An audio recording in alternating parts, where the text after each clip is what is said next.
7월 9일 금요일 새벽예배 본문의 말씀은 사무엘상 28장 1절로 14절까지 말씀이 되겠습니다. 사무엘상 28장 1절로 14절까지 말씀을 통해서 금요일에 주시는 하나님의 말씀을 함께 듣도록 하겠습니다. 자, 오늘 이제 28장 오늘 전반부 단락 14절까지 단락에서는 이스라엘을 공격합니다. 블레셋이. 이스라엘을 공격을 하는데 이 블레셋 왕 아기스가 다윗을 그 공격 선봉에 세우려고 합니다. 참 난처한 상황에 다윗이 빠지게 됩니다. 아기스는 다윗이 완전히 이제 마음이 돌아섰다고 판단을 했고, 그리고 왜냐하면 다윗의 거짓말에 속았기 때문에 다윗은 자신이 한 말에 자신의 올무가 돼서 지금 같은 민족을 죽이는 전쟁의 선두에 서게 되는 어려움을 겪게 됩니다. 자, 그런 과정에서 이 사울이 또 블레셋과의 전쟁을 하려고 갔다가 두려움에 휩싸이게 됩니다. 그런 과정에서 하나님은 침묵하시고 아무 말씀도 없고, 그래서 사울 왕은 또 하지 말아야 될 선택, 말 그대로 무당, 신접한 자, 박수, 오늘날의 무당 같은 이런 하나님이 말씀에 레위기에 절대로 그들을 의지하거나 찾거나 그들에게 점을 찾아가지 말라고 그렇게 하셨는데, 이 사울 왕이 신접한 여자를 찾고 그에게 조언을 듣기 위해서 찾아가는 이러한 하지 말아야 될 선택을 이제 하게 됩니다. 자, 그런 내용이 나와 있는데 한 절씩 보시면서 오늘 나에게 주시는 교훈과 말씀 속에서 듣는 저와 여러분 되기를 원합니다. 1절입니다. 그때에 블레셋 사람들이 이스라엘과 싸우려고 군대를 모집한지라. 그때가 언제냐? 여기서 말하는 그때는 아기스 왕이 다윗이 이제 완전히 자기 편이 되었다고 생각한 그때에 천군만마를 얻은 것 같은 거죠. 골리앗도 죽였던, 그리고 용사 중에 용사인 다윗이 자기 편이 됐다라고 생각한 그때에 블레셋 왕 아기스는 이스라엘을 침략합니다. 블레셋 사람이 이스라엘과 싸우려고 군대를 모집한지라. 아기스가 다윗에게 이르되 너는 밝히 알라. 너 똑똑히 들어라. 너와 네 사람들이 나와 함께 나가서 군대에 참가할 것이다. 자기 편이라고 생각했거든요. 그러니까 너네 가서 이스라엘을 점령하는데 너희들도 함께 참전해야 된다.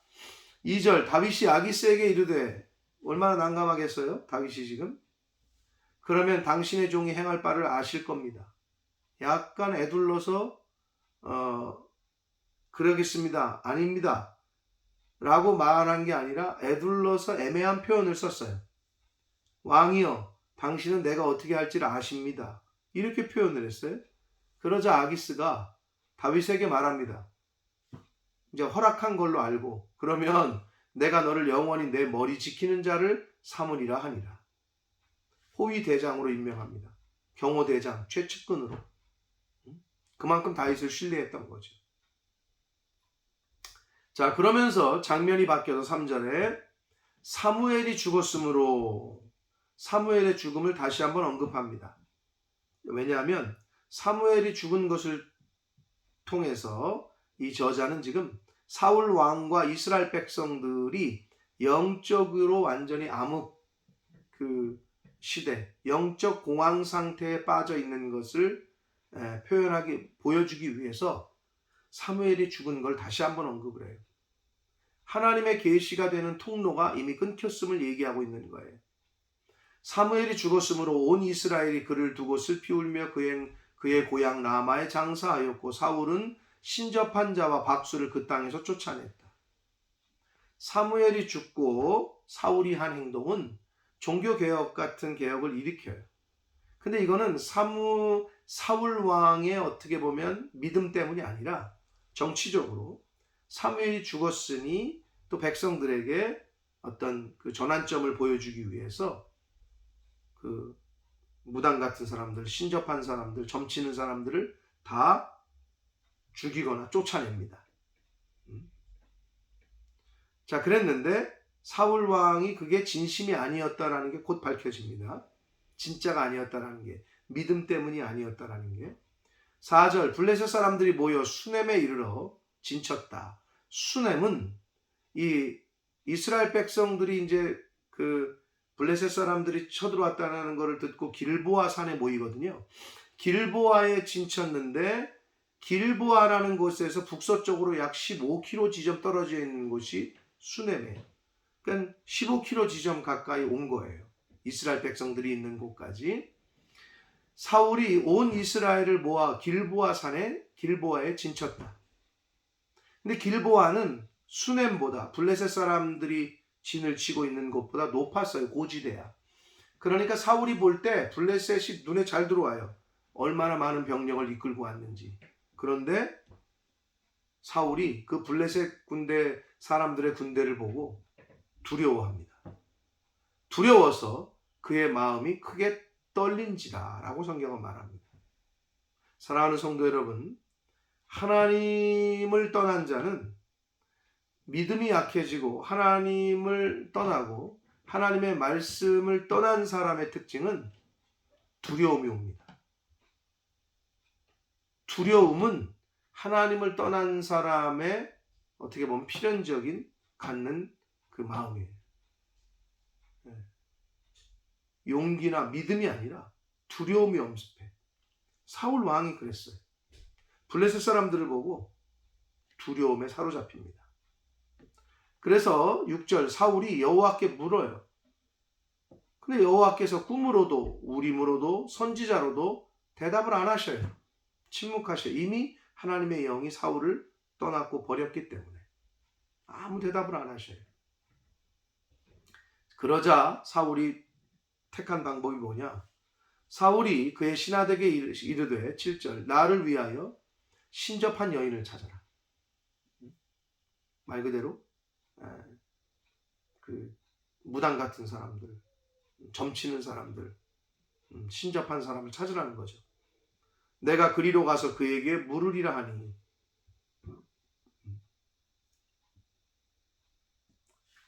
하나님께 묻고 하나님께 가야 되는데, 하나님께 찾아가서 머리를 숙여야 되는데, 사울은 지금 신접한 여인을 찾아서 그에게 물어보러 가려고 지금 하고 있는 거예요.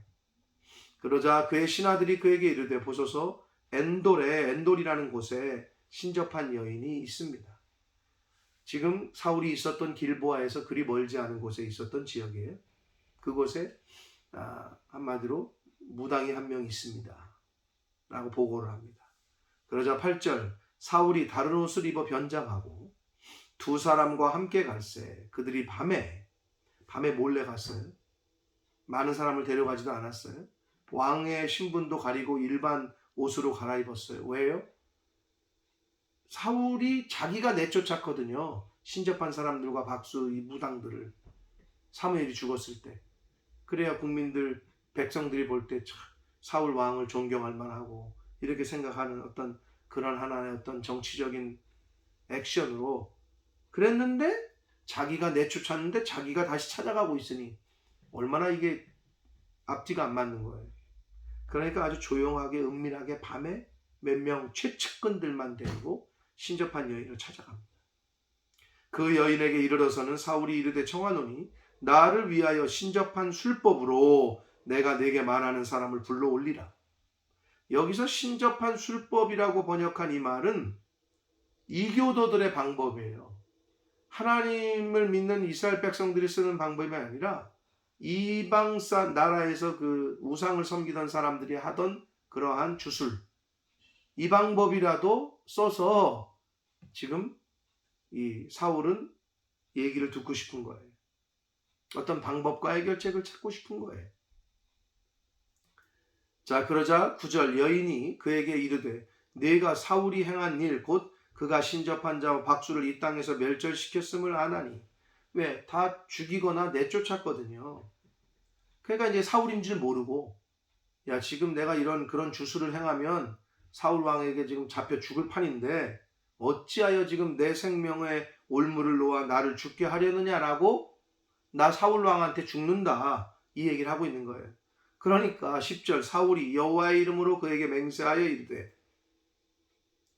할 맹세가 없어서 지금 그 주술을 부리고 무당에게 지금 사울은 하나님의 이름을 거명하면서 거론하면서 맹세를 해요. 여호와께서 살아계심을 두고 맹세하노니 내가 이 일로는 벌을 당하지 아니할 것이다. 왜? 자기가 사울이잖아요 지금. 응?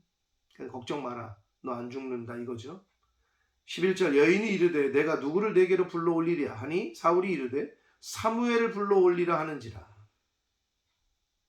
12절 여인이 사무엘을 보고 큰 소리로 외치며 사울에게 말하여 이르되 당신이 어찌하여 나를 속이셨나이까. 당신이 사울이십니다. 자, 여기서 여러분 이 신접한 여자가 그 사울과의 대화 그리고 그 사무엘의 영을 불러 올리는 이런 과정의 대화가 사실은 성경적으로 맞지는 않아요. 이 해석이 굉장히 좀 난해한데 왜냐하면 성경은 이 땅에서 살다가 죽은 영은 하나님 이제 이 세상을 떠나면 육체를 떠나면 낙원이나 음부에 이제 가면 이 세상에 다시 오지를 못한다고 가르치고 있어요. 그 전도서 3장과 누가복음 16장에 보면 한 번 죽어 그 영이 낙원이나 음부에 들어간 자는 그의 영혼은 다시 이 세상에 돌아올 수 없다고 분명히 가르쳐요. 전도서 3장과 누가복음 16장에.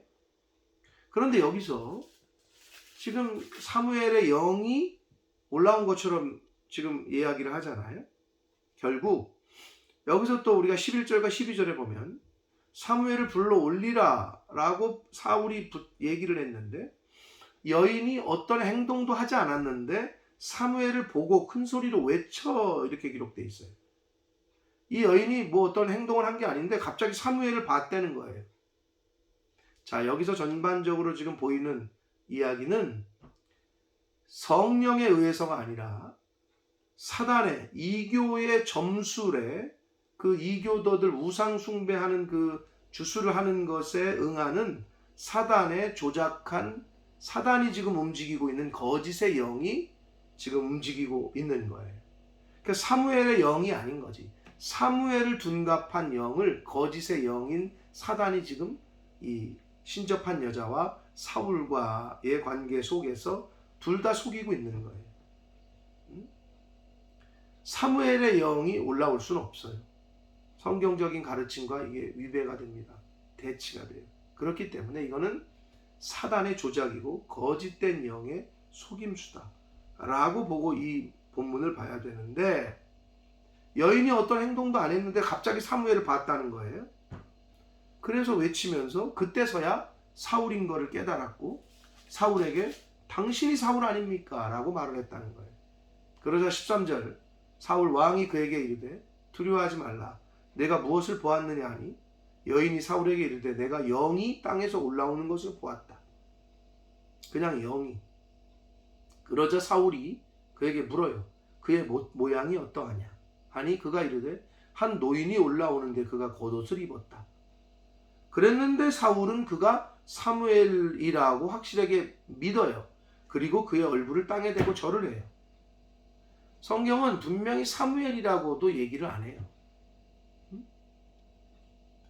그러니까 거짓의 영이 지금 속이고 있는 거예요. 그런데 신접한 여자와 사울이 둘 다 속고 있어요. 거짓 영을 구별하지 못하고 있어요. 지금 사울은.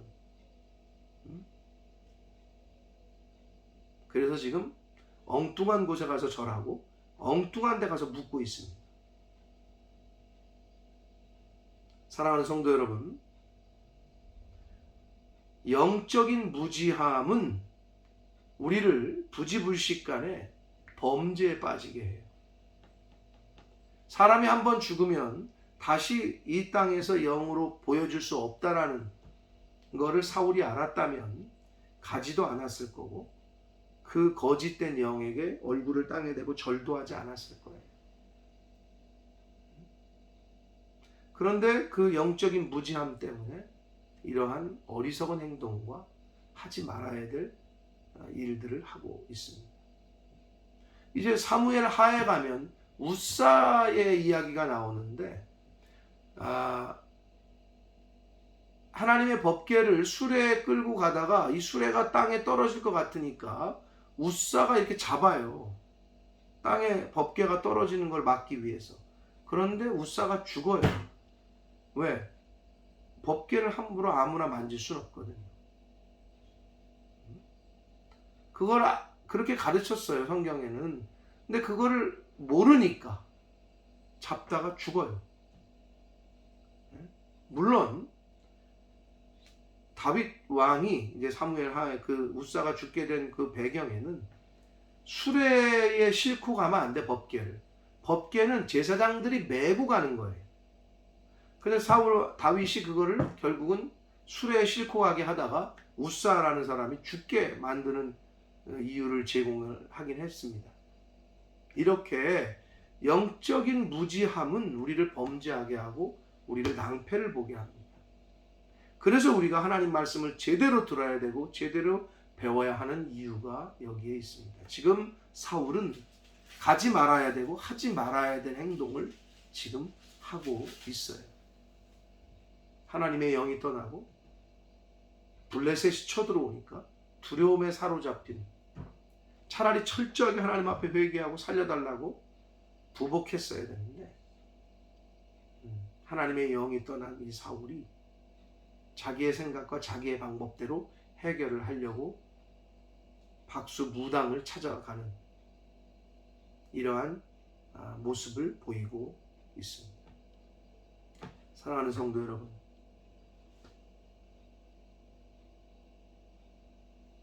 믿음이 약해지면 하나님의 말씀이 떠난 사람은, 말씀이 충만하지 않은 사람의 특징은 두려움이 임합니다. 두려움. 그래서 여러분, 어떤 생활 속에서 여러분이 일반 이 땅에서 이제 생활을 하시잖아요. 근데 어떤 사건이 터지고 어떤 일을 만났을 때 두려움이 나에게 오느냐, 평안이 나에게 있느냐, 이걸 보시면 내가 지금 말씀이 충만하구나, 내가 지금 믿음이 나에게는 아주 굳세구나, 아니면 내가 믿음이 연약해지고 떨어졌구나, 이걸 알 수 있는 건 바로 그거예요. 어떤 일에 직면했을 때 그래도 평안하냐, 아니면 두려움이 엄습하냐. 사랑하는 성도 여러분, 믿음은 말씀을 들으면서 온다고 했습니다. 말씀을 듣고 읽고 묵상하는 데 힘쓰셔서 믿음을 굳건하게 하시고 큰 믿음을 가지셔서 이 세상을 살아가는 동안에 어떤 일을 만나건 세상을 이기는 이김은 뭐라 그랬어요? 너희의 믿음이라 하셨잖아요. 믿음이 크면 어떤 것도 두렵지 않아요. 믿음이 크면, 분명하면, 확고히 자리를 잡고 있으면 어떤 상황에서도 평안해요. 근데 그 믿음이 커지려면 어떻게 해야 돼? 예배 생활, 말씀 생활, 기도 생활, 경건 생활, 하나님 말씀을 중심으로 하셔야 돼요. 성령 충만하지 않으면, 말씀 충만하지 않으면 절대로 믿음이 커지거나 강해질 수 없습니다. 큰 믿음, 강한 믿음을 소유하셔서 세상을 이기는 이김은 곧 너희의 믿음이라 하신 말씀대로 이 세상을 이기며 두려움에 떠는 자 아니라 어떤 상황 속에서도 여유 있게 그 사건과 환경을 지배하고 이기고 넘어갈 수 있는 그러한 믿음의 사람들 되시는 저와 여러분이 되기를 예수 그리스도 이름으로 축복합니다. 기도하겠습니다. 살아계신 하나님 아버지, 블레셋이 쳐들어오자 사울 왕은 두려움에 사로잡혔습니다. 그러자 가지 말아야 될 곳, 하지 말아야 될 행동을 하게 됩니다. 하나님의 영이 떠난 사울이 선택한 방법은 바로 그거였습니다. 신접한 자, 무당을 찾아가는 거였습니다. 아버지, 저희가 이 세상을 살아가며 어떤 어려움을 만나든지 하나님을 향한 믿음과 하나님을 향한 신뢰와 하나님을 향한 순종과 아버지 믿음으로 우리에게 당한 그 일들을 이기고 승리하는 삶을 사는, 믿음으로 승리하는 하나님의 자녀된 저희들 모두가 되도록 주여 은혜 내려 주옵소서. 하나님의 말씀을 늘 듣고 읽고 묵상하고 말씀 충만, 성령 충만케 하셔서 우리의 믿음이 흔들리는 것이 아니라 큰 믿음, 강한 믿음을 소유하게 해주셔서 아버지 두려움이 아니라 오히려 평안함과 여유와 감사와 기쁨이 넘치는, 어떤 사건을 만나도 어떤 일을 당해도 그 믿음으로 승리하는 삶을 사는 저희들 모두가 되도록 주여 은혜 내려 주옵소서. 예수 그리스도 이름으로 축복하며 기도 올리옵나이다. 아멘.